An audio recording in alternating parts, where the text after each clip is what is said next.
What's up, Saints? In the last video that I posted just a couple days ago, we're going through Galatians, right? We just started in Galatians 1:1, and the words apostle and disciple popped up.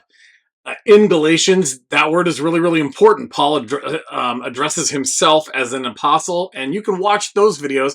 I'll drop a link in the description. That it was important that we knew that he is an apostle and why that was important. We're not going to go into that today. That's what that video is for. But today I wanted to get a little bit deeper into those two words. Maybe the words apostle and disciple are words that you've had come up in your life that you don't exactly know which one means which and which one we are or which one we can be. All of that good stuff. So in this video, we're going to define both apostle and disciple because those words get used often and confused often. And we'll take a look at who is an apostle and who is not, and who is a disciple and who is not, because those things are important too. And we're going to start right now. So let's start with apostle, okay? The word apostle, if you just define it, means one who is sent out, essentially somebody who is sent, right? That would be the literal meaning of the word. But the word that gets used in the New Testament, the scriptural biblical sense of the apostle is what we're going to talk about here. See, an apostle was someone who had the authority of their master. That's important. That goes a little bit deeper than just somebody who is sent out. But an apostle had the authority of their master. In this case, in the biblical sense, they were, as we're going to see, we're going to define here, they were commissioned by Christ and they had the authority of God, right? So they spoke officially. An apostle spoke officially as if it was their master that was speaking. Okay, so you can see hopefully how important this word is. Biblical apostles were commissioned by Christ and spoke with the authority of God. This is no small thing, okay? The Old Testament prophets and the New Testament apostles literally carried with them the weight of God, and they spoke on his behalf. They were chosen by Christ, commissioned by God, sent out to start his church. They weren't chosen by men or even the other apostles sometimes, right? You have groups that you gain a title because a bunch of humans get together and vote on you or decide that you're that. This is not how apostleship works. This is why this term is so important, and that it's so important that we understand what it means. They weren't chosen by men. They weren't agreed upon by the other apostles or disciples. They were chosen and commissioned by God. And they didn't receive their apostleship from any other than God. It didn't get passed down to them. That's important as we get into that. So we see this term in the four Gospels, of course. It gets mentioned in the New Testament a handful of times, and also in Acts. Paul also uses it to establish his office as an apostle, right, in the greeting of his letters, his epistles, and there's a bunch of them. So in a very general sense, because you heard me define the word apostle as somebody who is sent out. And so, yes, there are kind of two meanings. There's the very, very general sense. That would be the literal definition of the word, to be sent out. Yes, Christians are sent out. But this is very important to hear the rest. It's very important that we don't claim we are apostles, because that would be incorrect. Because of the meaning of this word and its usage, because of the deeper meaning or the other meaning, that meaning takes precedence. The word means someone who is directly commissioned by Christ and speaks with the authority of God. I've said that a whole bunch of times because it's important that we know that, so we can understand who are apostles and who are not. So in a very, very general sense, yes, Christians are sent out. But it would be inappropriate of us to claim to be apostles, right? So the list of apostles throughout the whole history of the world is really small. 14, really. You had Jesus, right? So Jesus is an apostle. He is kind of the first and primary apostle because he is sent by God the Father, and he spoke with the authority of God the Father, right? And then you have the 12 disciples. Again, not including Judas, but including Matthias, that were commissioned as an apostle. And then we have Paul, who was specially commissioned. He was kind of a specially commissioned apostle to the Gentiles, but this is important. He was no less an apostle than anyone else, than the other 12. That's important because this was contested during his time. Kind of like he was a second-rate apostle, which when they would claim that, or when they would try to profess that Paul's not really an apostle, they would question his message, and his message was the gospel. That's why we mention these things when it comes to apostle. And his apostleship, nonetheless, not only was he directly commissioned by Christ, right, but his apostleship was confirmed by the 12, whose apostleship was not in question. Everybody knew that they were apostles. They were official apostles of Christ. They confirmed this.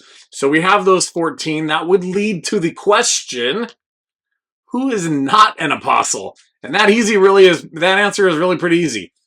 Everyone else from the whole history of the world.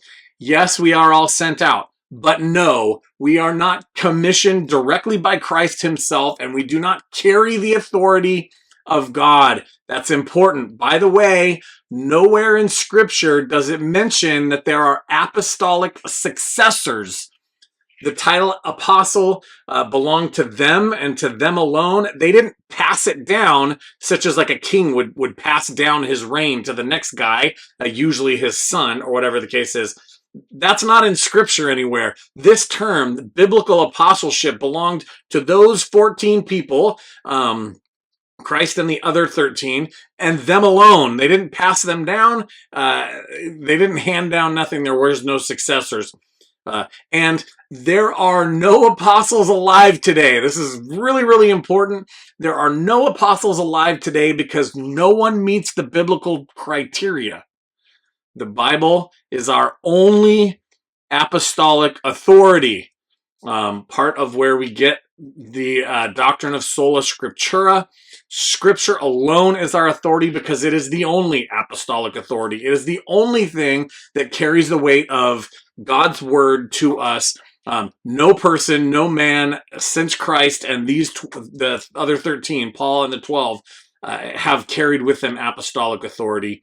So no, there are no apostles alive today. I mentioned this in the Galatians video, but there are some religious traditions that claim they have apostles and claim they have people that speak with the authority of God, and they do not. And that's vitally and crucially important.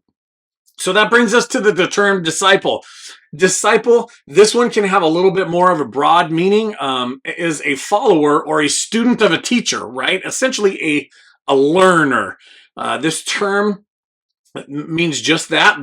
They are a learner, and that means that it's altogether appropriate. It is okay to refer to other Christians or to refer to ourselves as disciples of Christ.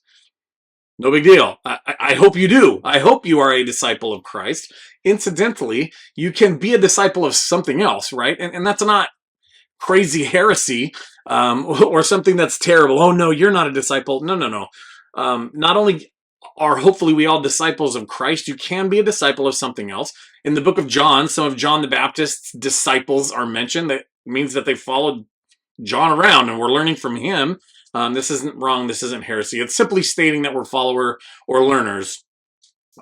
We might be disciples of a professor or a pastor who's mentoring us and teaching us, right? And that's okay. But obviously, this warrants mentioning as we're defining these two terms.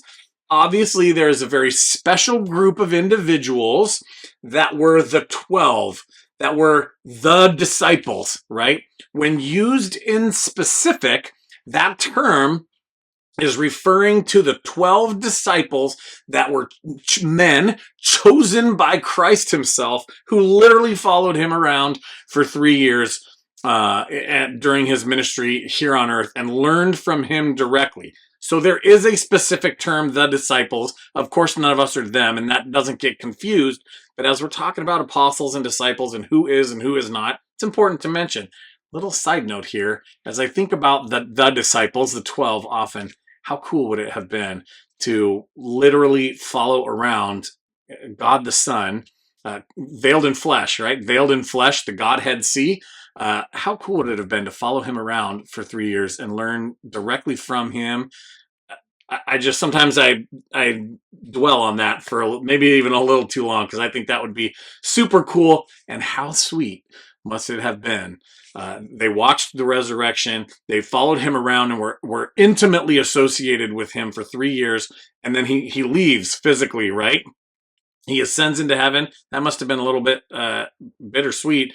They knew it had to happen, but that must have been a little bit sad. But then again, when their human bodies died, they went to meet him again. How cool is that? I just think about that sometime, and how sweet the return must have been for those 12 individuals that were blessed. All right, that's enough of that sidebar. I just think that that's really super cool. So in conclusion here, we've defined specific groups of disciples, right? We've defined the specific group of disciples, which would be the 12, and then confirm that it's appropriate and it's okay to refer to ourselves as disciples, because we are learners of and followers of Christ. Hopefully that's you. If it's not you, you can become that. Let's start reading and praying about it. We've also defined that the only apostles that are confirmed were those 14, right? The 12 disciples plus Paul, and then Jesus is technically an apostle because he's sent from God. So we've defined that only those 14 people it really is appropriate to call themselves apostles, and that is not appropriate, not really, even though technically it is true that we are sent out. It's not appropriate to refer to all Christians, to refer to ourselves as apostles, because of the deeper meaning of that word, because of what that word really means. And we are not directly commissioned by Christ, and we do not carry with us the authority of God.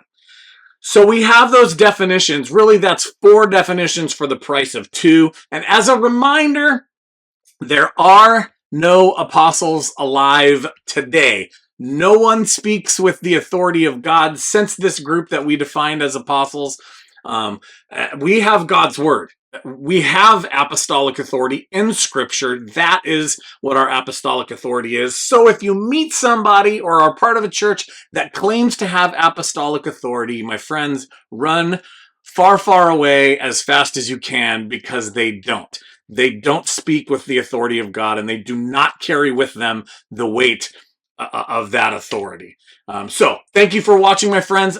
Don't forget, follow Christ with vigor and be the Christians you claim to be.